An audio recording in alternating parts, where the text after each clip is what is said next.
Aujourd'hui, nous avons l'ouverture de la 31e session des assemblées de la Banque européenne pour la reconstruction et le développement qui se tient au Maroc, à Marrakech, sous le haut patronage de Sa Majesté le Roi Mohammed VI, que Dieu l'assiste. C'est les premières réunions qui se tiennent en physique depuis l'avènement de la crise de Covid-19. C'est une occasion importante pour discuter les thématiques majeures qui sont les impacts des crises successives qu'on connaît le monde, qui concernent l'ensemble des États membres et le Maroc. Bien évidemment, c'est aussi une opportunité pour le Maroc qui abrite cette manifestation importante pour informer des réalisations majeures qu'a connues notre pays depuis 20 ans sous les hautes orientations de Sa Majesté et également faire connaître les opportunités qu'offre le Maroc en termes d'investissement et en termes d'exportation, notamment avec l'ancrage régional en Afrique, mais aussi la proximité avec le marché européen. Bonjour, Antoine Salé-Dechou, je suis le directeur de la Bird au Maroc. Très heureux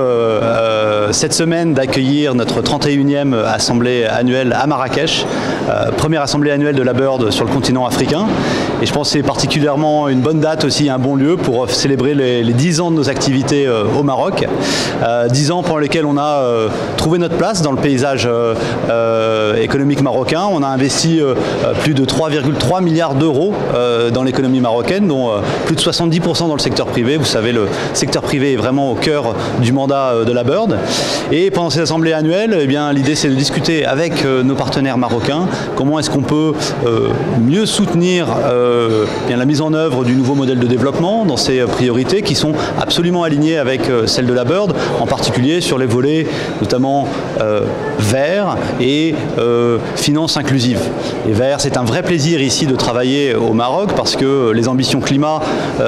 du Royaume sont parmi les plus élevées de tous nos pays d'opération et on veut vraiment être un partenaire de choix, que ce soit dans le développement des énergies renouvelables, que ce soit dans la gestion du stress hydrique,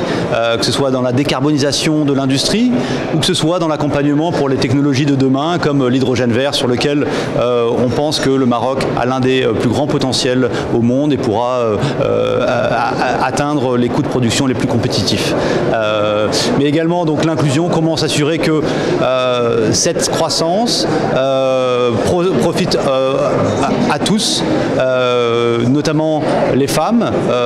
dont la place sur le marché du travail est encore trop réduite et malheureusement en baisse. Donc comment est-ce qu'on peut avoir des mécanismes de financement notamment dédiés pour les femmes entrepreneurs, mais pour les jeunes aussi, s'assurer qu'on leur donne leur opportunité, et les populations rurales en dehors des grands centres urbains de Casablanca, de Rabat, de Tanger,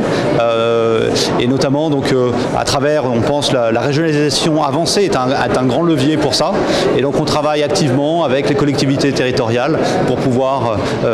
accompagner cette dynamique.